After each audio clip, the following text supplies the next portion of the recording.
Hello, class. Welcome to my presentation. It will be covering Iimaps and DNS. I am Christiana Afriye. So some keywords are Iimap, Dovcat, DNSSEC, and DNS. So what we'll be covering is Iimap, key features of Iimap, advantages and disadvantages of Iimap, configuring Iimap with Dovecot, hardened recommendation for Iimap with Dovecot, DNS, configuring with DNS using IIS, bind, configuring with DNS using bind, and hardening recommendation for DNS on IIS and hardening recommendation for DNS on bind. So what does Iimap stands for? Iimap stands for the Internet Access Protocol, and it allows you to access email from everywhere and makes the user view messages as it was stored on local devices. So think about you opened your computer and you saw an email and you had to run out, but you also have access on your phone with this email. So you can open up Outlook on your phone, click the email, and it would still look the same exact way.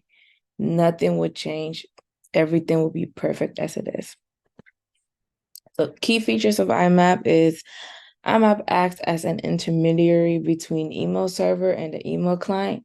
Email is not usually tied to the particular device. It can be accessed from any location. That's what I said from the slide prior. You can access your email from anywhere because of Iimap, and is capable of managing multiple mailboxes and categorizing them. For example, you have your trash and you have your junk, spam, draft, all of that. And it makes it easier to download.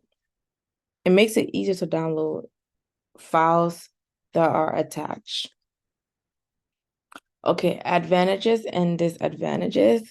So if we could start with the advantage side. So advantage, it provides powerful search capabilities, email synchronization, and it provides security over POP3 protocol as the email only exists on the Iimap server. User have remote access to all content since you can access it from all devices anywhere you are. Easier migration. Since emails are stored on a server, there's no worry about running out of disk. Think about cloud and if cloud was actually known for what it does. With cloud, you have unlimited storage. Hence why when you buy cloud, your mind is just full of endless possibilities because of cloud. Disadvantages, Iimap is complex. It requires a stable and reliable internet connection.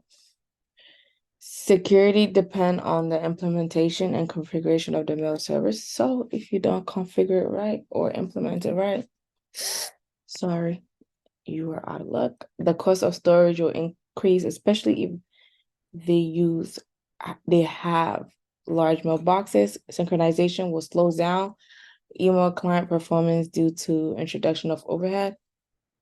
Some emails don't support Iimap, which makes it makes it difficult to manage. Configuring Iimaps with Dovecot. So I have to install Dovecot with the command and get an SSL or TLS certificate. Edit Dovecot configuration and add the SSL keys you got from the prior step. Enable Iimap protocols with the command. Open the necessary ports and restart Dovecot. Hardening recommendation for Iimaps with Dovecot. So configure TLS encryption on Dovecot server. To enhance security, disable weak TLS protocols and is recommended by editing with the following command, and it will restrict weak protocols. This will harden your server and it will make it harder for attackers or anybody to intrude your system. Having strong passwords policies. Passwords are essentially one of the first things that's always taught when it comes to hardening. Your password should not be easy. It should not be guessable. It shouldn't be something that you use a lot, because that will make you very prone to attack. So setting strong password policies for email accounts can limit attacks.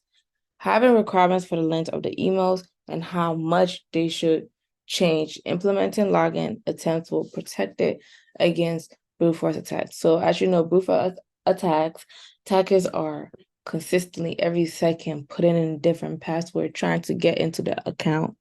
So implementing the strong password policies after, let's say, 3 attempts and it's not working, they're done. They cannot try to get in the system, because then we will detect, oh shoot, there it goes. Somebody is trying to get into the system. Limit access by IP address, allowing connections only from the trusted IP address so it can prevent unauthorized users from accessing the email server. DNS. What is DNS? DNS stands for Domain Name System. It's a protocol that translates human domain names into an IP address. And every device on the internet has its own IP address. Since it is hard to memorize an IP, DNS eliminate the need for humans to memorize it. So think of the hardest thing, and you cannot remember it at all. For some people, it might be a person's birthday. It might be a password.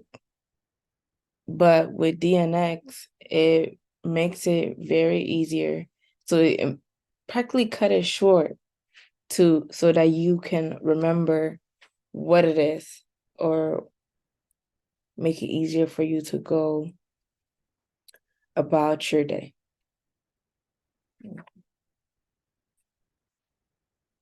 So next slide.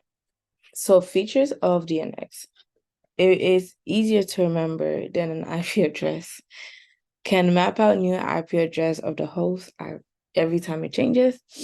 Designed for high availability and redundancy, and it supports reverse DNS resolution.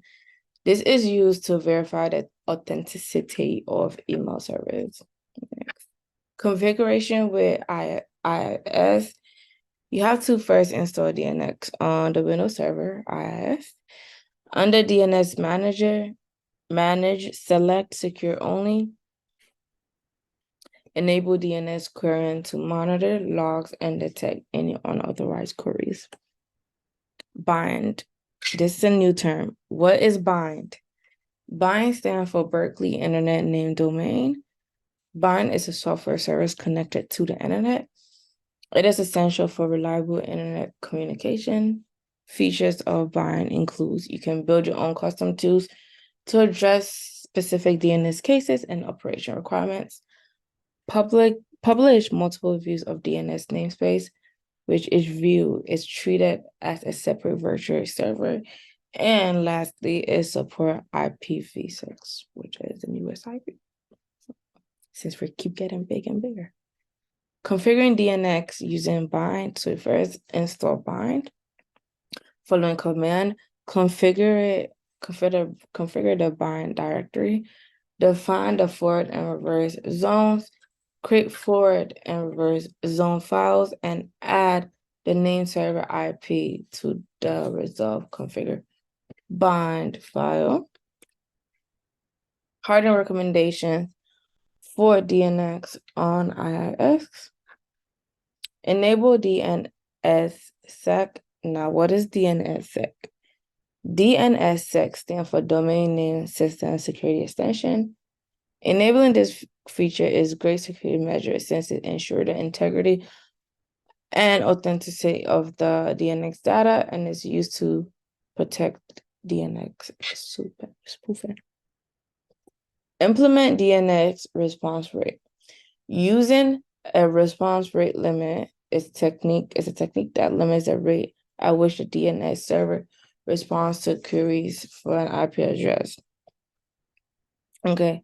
think about during COVID. The great example of this is during COVID, it was a lot of people rushing into the stores just buying anything. At a point, they had to limit the amount of people purchasing things. Think of it like that. That is the same idea with the response rate limit. Mind you, well, for me, it was rice in this example. I love rice. So at Sam's Club, you were limited to only 2 bags of rice, but previously you could get as much as you want. That's a great example, great comparison analogy. So implement a two-factor authentication. Since two-factor authentication provides an additional layer of security to the system, it will be a great security measure. Requiring users to confirm their identity from mobile phone is one way that could be taken. Just like D2L, when you put your password in, you just don't log in. You have to click the Duo app on your phone to make sure it is you again. This prevents a lot of attacks, a lot of cyber attacks, or they can call you if your number is conducted. And it's very hard to break once you have a two-factor authentication implemented, because with Duo, for an example, you have to call, you have to have the person's phone. You can't get into the system without having the access to their phone. You can know the password, but what is the next step? Can't go. Hardened recommendation for DNX bind. Run bind in a crude gel. Running bind in a crude gel makes it more difficult for a compromised bind daemon to damage the operating system. Doing this prevent unauthorized users from gaining sensitive system directories and resources. Run bind as a non-root user. This reduces bind privileges and it also limits access to the system. It also limits system resources and directories. And restrict zone transfers. Having this in practice minimizes the amount of information on network that the attacker can have access to, and it control who can have access to the DNX zone data. And these are my citations. Thank you so much for joining me today. Have a great day.